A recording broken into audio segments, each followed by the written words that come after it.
요한복음 6장 8절에서 14절 말씀까지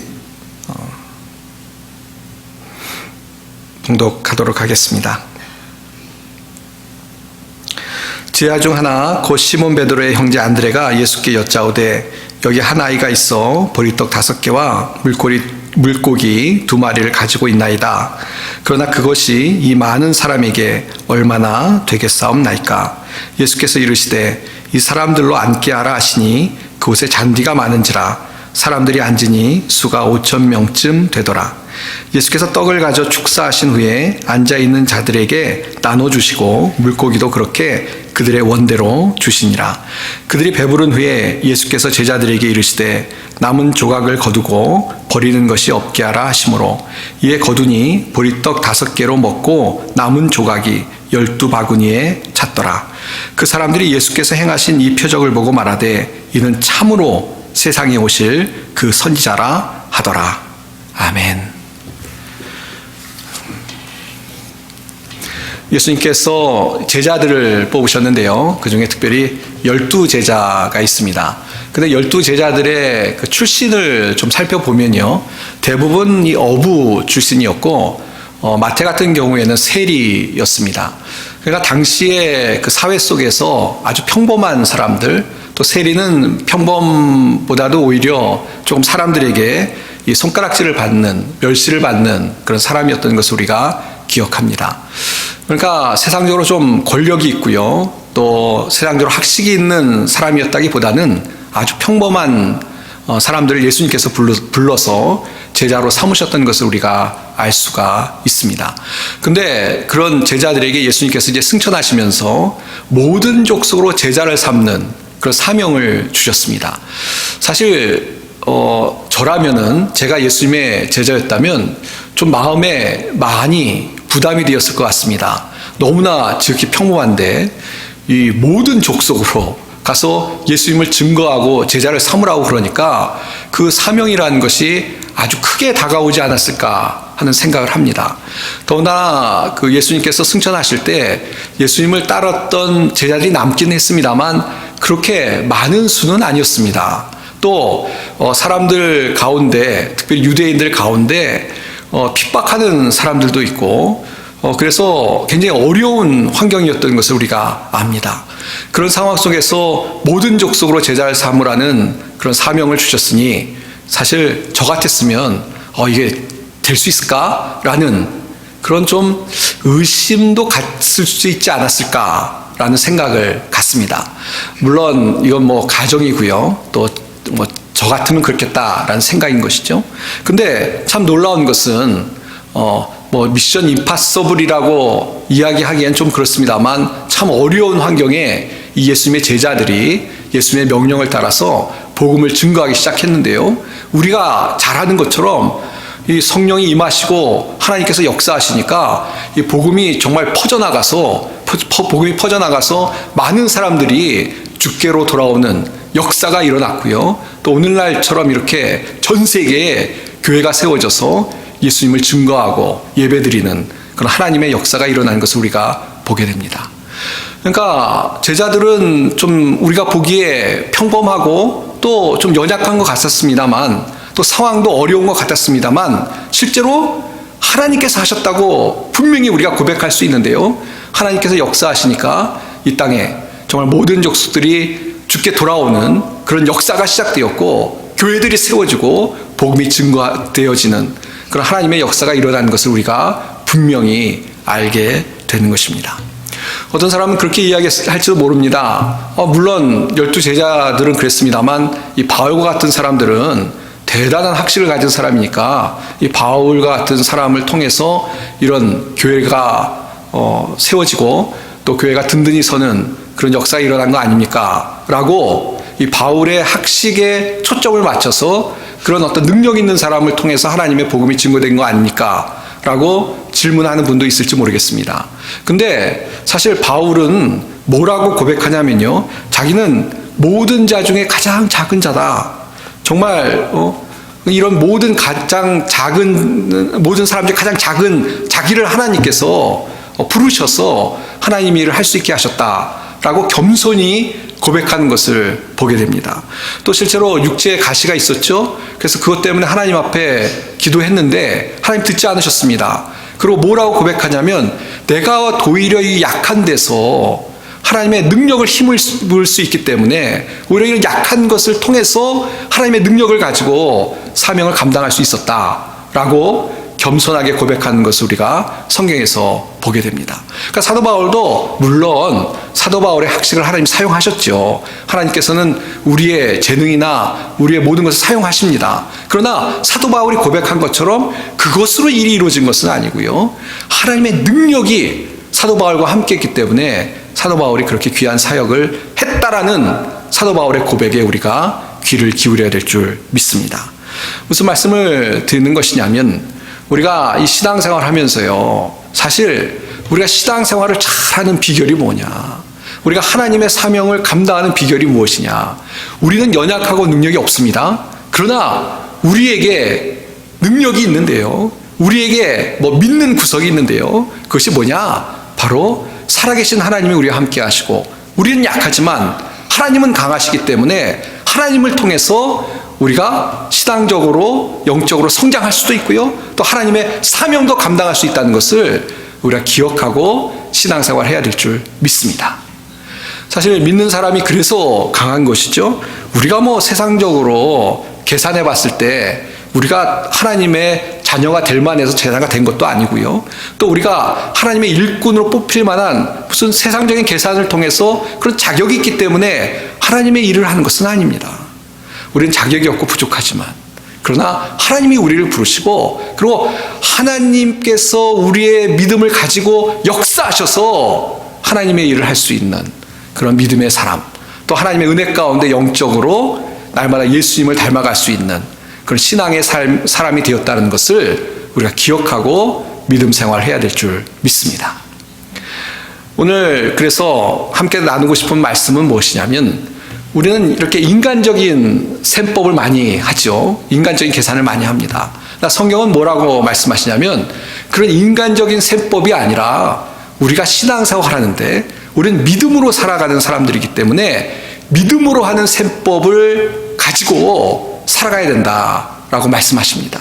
그래서 오늘 본문의 말씀을 통해서 다시 한번 믿음으로 하는 셈법이 뭐냐를 살펴보고요, 또 우리 살아가는 동안에 세상적인 그런 사람들처럼 세상적인 셈법만 하는 것이 아니라 정말 믿음으로 하는 셈법을 가지고 살아가서 하나님께 영광을 돌리고 또 능력 있는 그런 신앙생활을 하는 우리 성도님들이 다 되시기를 바라는 마음으로 오늘 함께 말씀을 묵상하도록 하겠습니다.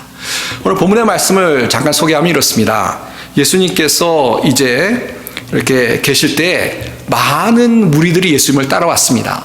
그 많은 무리들이 따라오는 데는 예수님께서 행하신 그런 표적들을 보고 또 그것을 듣고 따라왔는 줄로 압니다. 그런데 어쨌건 간에 지금 상황도 어떤 상황이냐면요, 예수님이 산에 오르사 제자들과 함께 거기 앉아 계시는데요, 근데 그런 예수님이 계시다는 이야기를 듣고 많은 사람들이, 큰 무리라고 성경에서 그렇게 표현을 하고 있는데요, 큰 무리가 예수님께 나와왔습니다.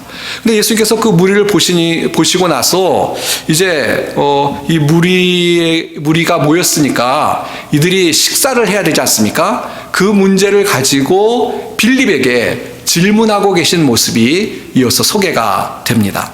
그래서 오늘 읽질 않았기 때문에 성경을 좀 보셨으면 좋겠는데요, 5절 말씀입니다. 5절 보시면요, 예수께서 눈을 들어 큰 무리가 자기에게로 오는 것을 보시고 빌립에게 이르시되 우리가 어디서 떡을 사서 이 사람들을 먹이겠느냐 하시니 그랬습니다. 그러니까 제자 중에 빌립이 옆에 있었는데 예수님께서 무리를 보고 나서 이제 빌립에게 고개를 돌려서 질문을 하셨죠. 무슨 질문이냐면, 우리가 어디서 떡을 사서 이 사람을 먹이겠느냐 라고 질문을 하십니다. 근데 이렇게 질문을 하시는데요, 예수님께서 질문을 하시는데 의도가 계셨습니다. 그래서 6절을 보시면요, 이렇게 말씀하시면 친히 어떻게 하실지를 아시고 빌립을 시험하고자 하심이라 그랬습니다. 그러니까 이 지금 빌립에게 이 사람들을 먹여야 되는데 어떻게 하면 좋겠냐라고 예수님이 질문을 하시는데 예수님이 아무 생각이 없어서 하신 것이 아니라 사실은 어떻게 하실지 이미 예수님은 마음에 아시고 결정을 하셨다는 겁니다. 그럼에도 불구하고 빌립에게 질문을 이렇게 하셨다는 것입니다. 그 의도가 뭐냐면 빌립을 시험하기 위해서 질문을 하셨다는 것입니다. 그래서 빌립이 이제 답을 합니다. 답을 하는데 뭐라고 답을 하죠? 7절 보십니다. 빌립이 대답하되 각 사람으로 조금씩 받게 할지라도 200데나리온의 떡이 부족하리이다. 빌립이 답을 하는데 아주 상식적이고 합리적이고 또 아주 똑똑한 그런 답을 합니다. 뭐라고 답을 하고 있냐면 이 사람들에게 조금씩 주어도, 그러니까 많이도 아니고요, 충분히도 아니고요, 조금씩 주어도 200데나리온이 필요할 것입니다 라고 답을 합니다. 이 원 데나리온이 하루 노동자 임금이었습니다, 그 당시. 그러니까 200데나리온이라는 것은 200일을 일해야 되는 그런 양의 돈인 것이죠. 그러니까 많이 필요하다는 것입니다. 무리가 참 많이 모였나 봅니다. 그래서 빌립이 답을 하는데요, 사람들 생각에 아주 합리적인 답을 하고 있습니다. 어떻게 보면 똑똑한 빌립이었던 것 같습니다. 딱 보고 벌써 계산을 한 거죠. 200데나리온 갖고도 안 되겠다라고 계산을 한 거 봐서 아주 계산을 잘하는 사람이었던 것으로 보입니다. 자, 근데 결론은 뭐냐면 이게 빌립의 대답은 부정적인 것이죠. 답이 200데나리온이 부족하겠습니다. 예수님, 이거 참 문제입니다 라고 부정적으로 답을 하고 있다는 것을 우리가 알 수가 있습니다. 그러니까 빌립이 셈법을 했습니다. 인간적인 셈법을 했고 인간적인 계산을 했고 잘 계산했어요. 아주 똑똑한 계산을 했습니다. 그런데 그 계산의 결론은 뭐냐면 안 된다는 것입니다. 참 큰일 났다는 것입니다. 그렇게 예수님께 답을 했다는 것입니다. 그러고 나서 또 어떤 일이 있냐면 이 안드레라는 예수님의 제자가 그 예수님과 빌립 사이의 대화에 끼어들고 있습니다. 그래서 우리가 이미 읽은 말씀인데요, 이 안드레가 끼어들어서 뭐라고 하냐면, 여기 지금 아이가 있는데 아이가 보리떡 5개와 물고기 2마리를 갖고 있습니다. 그러면서 뭐라고 합니까? 그러나 이 많은 사람에게 얼마나 되겠습니까? 별거 아닙니다 라고 답을 하고 있는 모습을 봅니다. 사실 이 안드레가 답한 것도 맞는 답이죠. 틀린 답이 아닙니다. 이 보리떡이라는 것은 당시 아주 가난한 사람들이 먹는 음식이었다고 합니다. 그리고 이 물고기도 2마리밖에 없는 것이죠. 특별히 어떤 영어 성경에 보면 아주 이 소년의 도시락이니까 약이 얼마나 있었겠습니까? 그래서 아예 어떤 영어 성경에는 스몰이라는 단어를 써서 아주 작은 보리떡 5개, 그리고 아주 작은 물고기 2마리라고 번역하는 것이 있습니다. 그러니까 소년 도시락이니까 많지 않은 양이라는 것을 강조하고 있는 것이죠. 그러면서 안드레 생각에도 이렇게 적은 양이 있긴 있습니다만 너무 적습니다. 이거 갖고 우리 표현대로 누구 코에 붙이겠습니까? 라고 예수님께 답을 하고 있는 것을 볼 수가 있습니다. 역시 안드레 역시도 부정적인 것이죠. 이건 참 어렵겠습니다. 문제가 심각합니다라고 예수님에게 이야기하고 있는 것입니다. 여기서 우리가 생각할 수 있는 것은 무엇이냐면요, 물론 계산하는 게 중요합니다. 그렇죠? 우리가 오늘 친교 시간 갖겠습니다만 친교를 준비해 오신 분이 교인이 한 숫자가 몇 명 되면 그거에 맞춰서 준비해 오는 것이 당연한 것이죠. 우리 그렇게 계산을 하는 것이 필요합니다. 자, 근데 여기서 우리가 주목해야 봐야 될 것은 무엇이냐면, 이 빌립에게 아까 예수님께서 시험하려고 질문을 하셨다고 했죠. 무엇을 시험하려고 질문하셨겠습니까? 예수님이 이 많은 무리에게 줘야 될 음식이 많이 필요하다는 것을 모르셨겠습니까? 예수님이 그거 계산을 못하실 거라고 생각지 않습니다. 그래서 빌립에게 물어본 것이 아니죠. 뭐 때문에 물어보셨을까? 우리가 이제 읽으면서 뒤에서 알 수 있겠습니다만, 예수님께서는 이미 예수님의 능력으로 이 모든 무리를 다 먹이십니다. 그러니까 예수님이 빌립을 시험하려는 것은 세상적인 계산을 내놔라 이런 것이 아니고 빌립의 믿음이 어떤지, 지금 환경은 어렵고요, 불가능한 환경이고요. 그러나 그 불가능한 환경이지만 예수님이 그들과 함께 계셨기 때문에 예수님과 함께 계신 것을 깨닫고 그러고 나서 어떠한 믿음으로 예수님께 답을 할 것이냐에 대해서 빌립을 시험하신 것이라고 생각됩니다. 이런 것이죠. 우리가 인생을 살아가면서 어려운 일이 있습니다. 또 특별히 우리가 그런 고민이 많죠. 예수님 말씀대로 살아가고 싶고 정말 예수님을 닮고 싶고 그래서 우리 속에 옛사람이 좀 사라져버리고 새 사람, 정말 우리의 성품이 바뀌고 믿음 충만한 그런 삶을 살길 원합니다. 그래서 참 힘들죠. 그래서 좌절할 때가 참 많이 있습니다. 우리의 능력만 보면, 우리의 환경만 보면 참 믿음이 연약하고 특별히 환경이 어렵고 시련이 올 때 우리가 낙심하기 쉬운 걸 보면서 난 이렇게 믿음이 연약하지라고 참 어떨 때는 좌절스러운 마음이 들 때도 있습니다. 근데 우리를 보면 헤어날 방법이 없죠. 우리를 보면 또 헤어날 방법이 없는 게 맞습니다. 계산이 세상적으로 계산하자면 안 되는 것이죠. 그러나 여기 필요한 것이 무엇입니까? 우리만 보는 것이 아니고 지금 빌립과 제자들이 또 이 무리들 가운데 누가 계셨습니까? 예수님이 계셨습니다. 그것처럼 우리가 우리 것을 가지고만 계산이 끝나는 것이 아니고 믿음으로 하는 그런 계산을 할 때 사실은 다른 계산이 나온다는 것을 이해하도록 우리가 아마 예수님께서 빌립에게 믿음에 관해서 시험하신 것이라고 믿습니다. 그러니까 오늘 우리도 마찬가지죠. 우리가 신앙생활 하는데요. 그런 어떤 어려움 속에서 그냥 계산해봤더니 계산이 안 나오죠.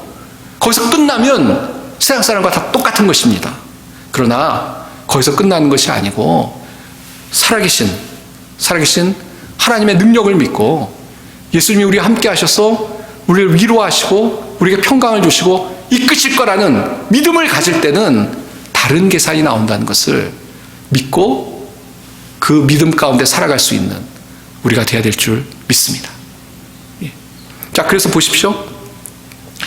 그래서 어떤 결과가 나오냐면 예수님께서 축사하시죠. 떡을 가지고 축사하십니다. 그리고 나눠 주십니다. 그래서 나눠 주시는데 이게 한도 끝도 없이 나눠지는 겁니다. 그래서 5,000명이 모였다고 하는데 5,000명 엄청난 수죠.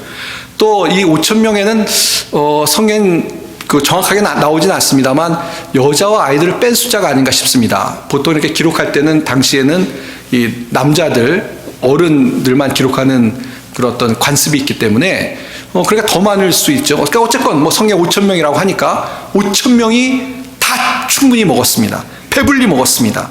그리고 이 배부른 후에라고 그러지 않습니까? 그냥 조금씩, 아까 빌립에 조금씩 나눠줘도 200데나리온 필요할 것입니다라고 얘기했는데 조금씩도 아니고 배불리 먹었습니다. 그리고 남은 조각이 그 남은 조각을 거둬들였죠. 그 거둔 바구니가 12바구니에 가득 찼다라고 성경은 증언하고 있습니다.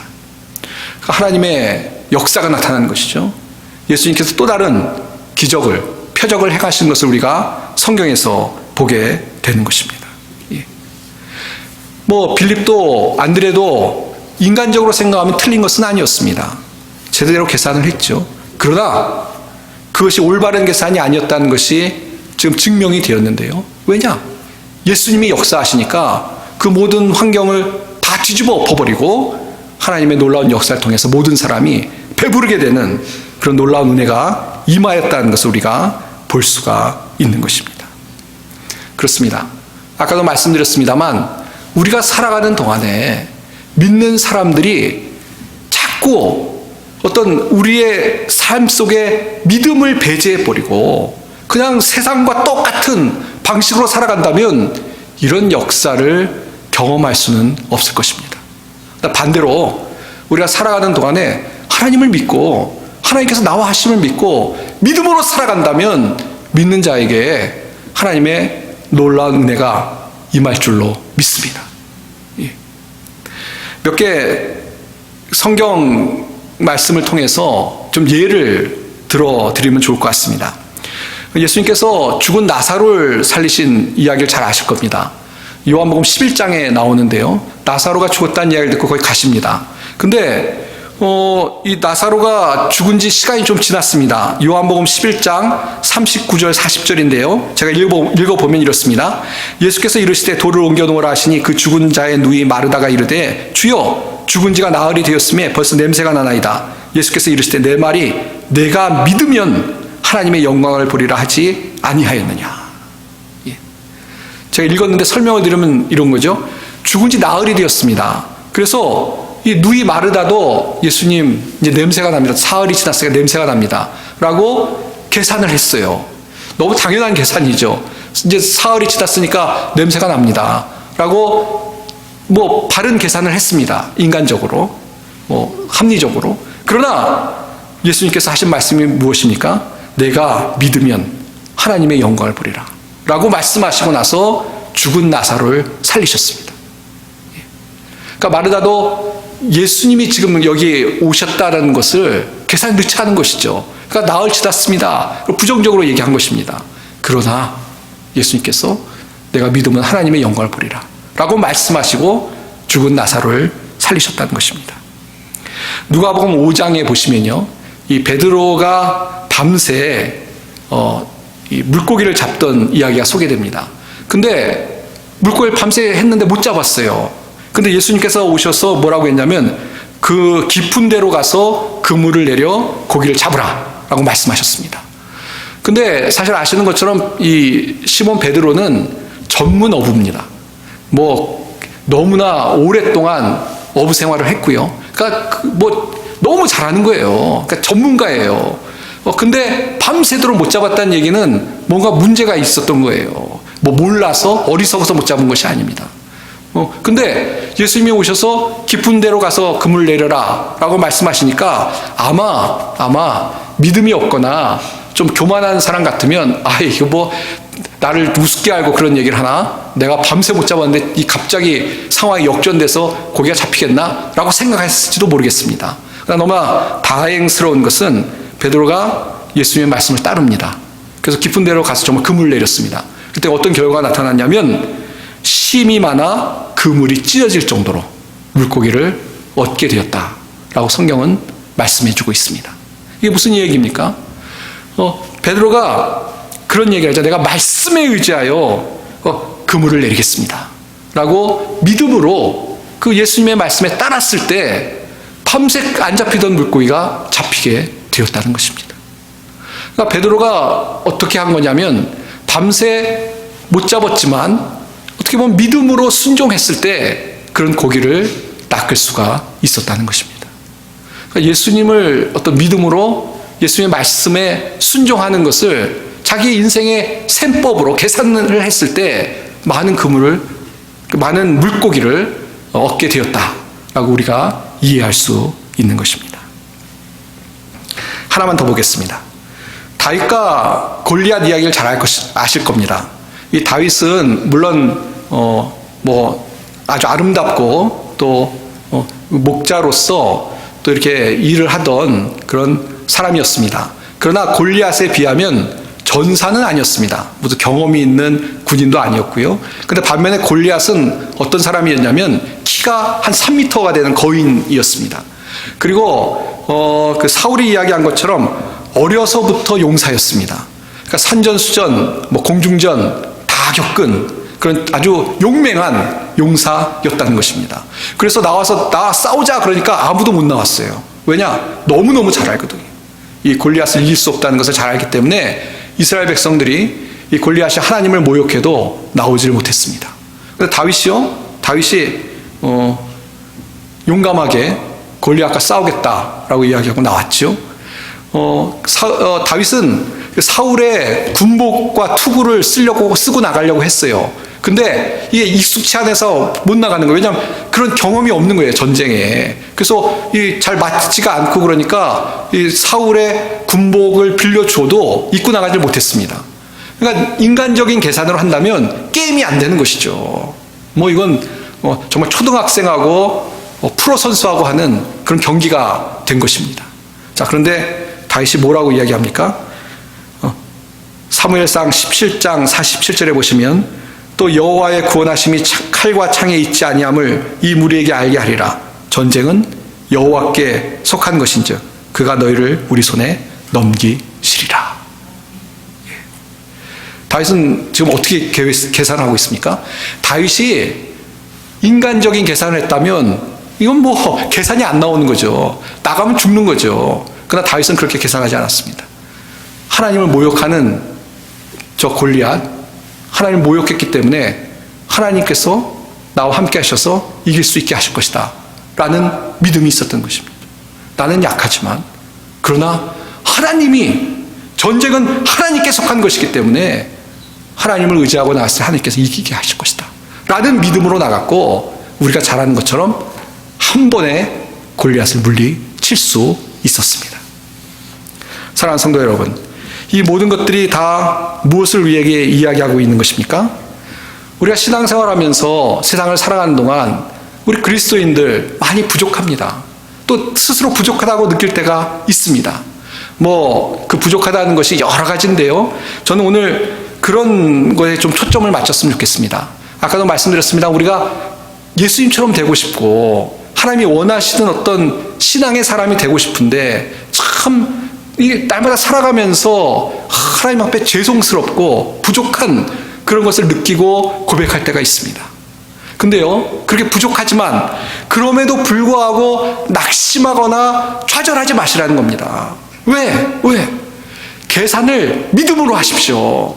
난 부족하지만 내가 하나님 의지하고 겸손히 주님 앞에 나아가고 주님 붙들고 나가면 주님께서 우리의 모습을 변화시키고 강하고 담대한 믿음의 사람으로 거듭나게 하실 거라는 그런 믿음으로 나아갈 수 있는 우리 성도님들이 다 되시길 바랍니다. 예. 우리는 부족하죠. 우리는 부족합니다. 그러나 하나님을 의지할 때 하나님께서 함께 하심으로 우리의 삶에 하나님의 역사가 이루어질 줄 믿습니다. 이것이 믿음 아니겠습니까?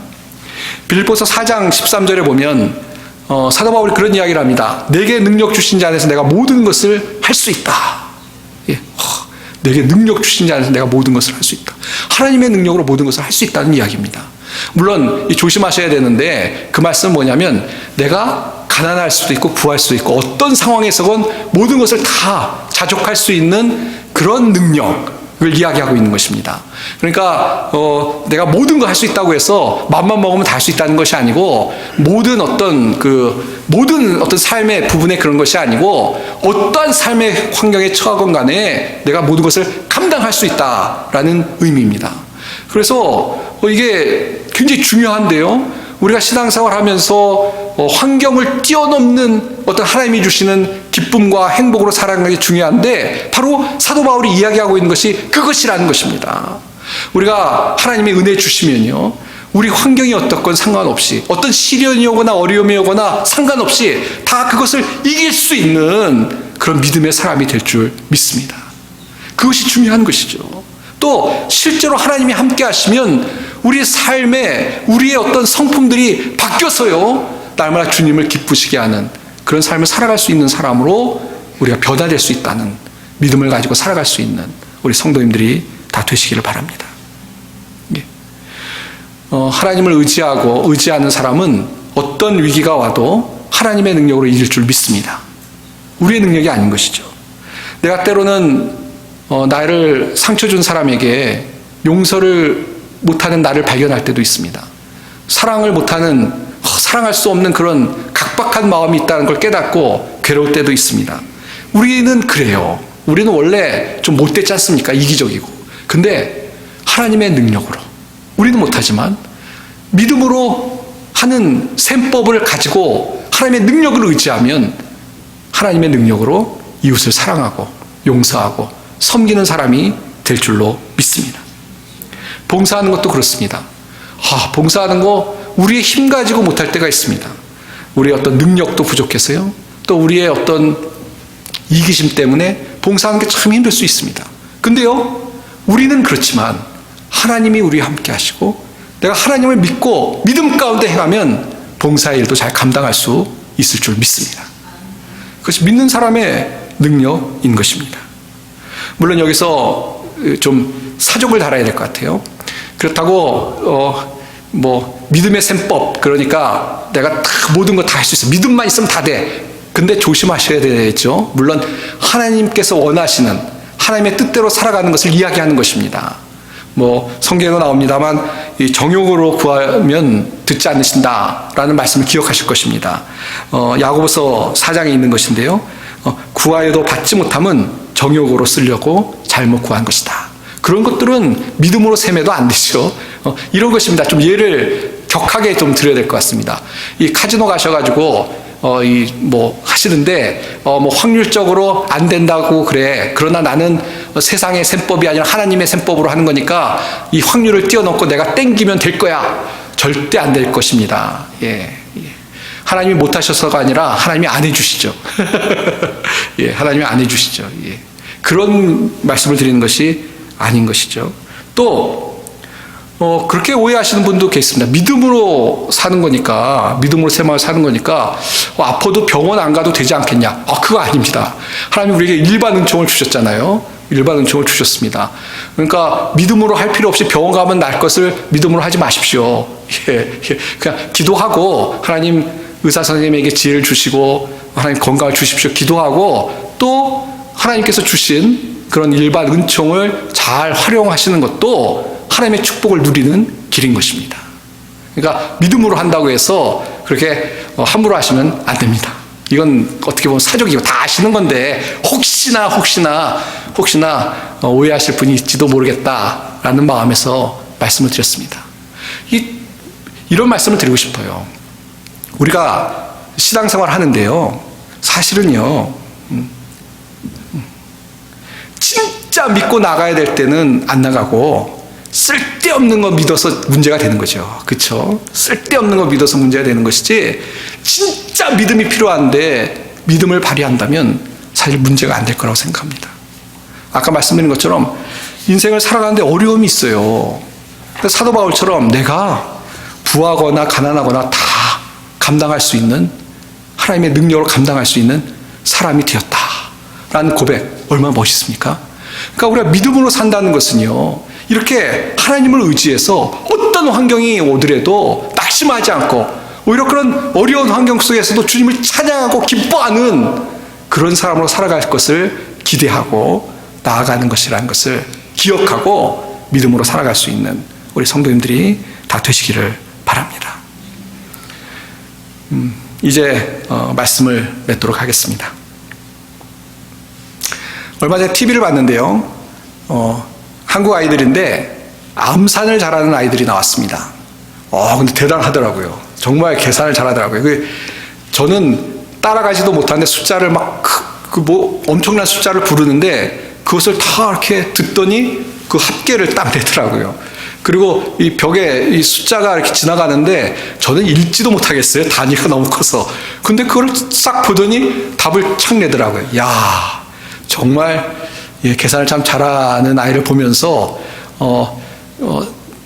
좀 부러운 생각도 들고 또 참 부끄럽다는 생각도 들었습니다. 저는 요새는 간단한 것도 이 스마트폰 꺼내서 계산기로 누릅니다.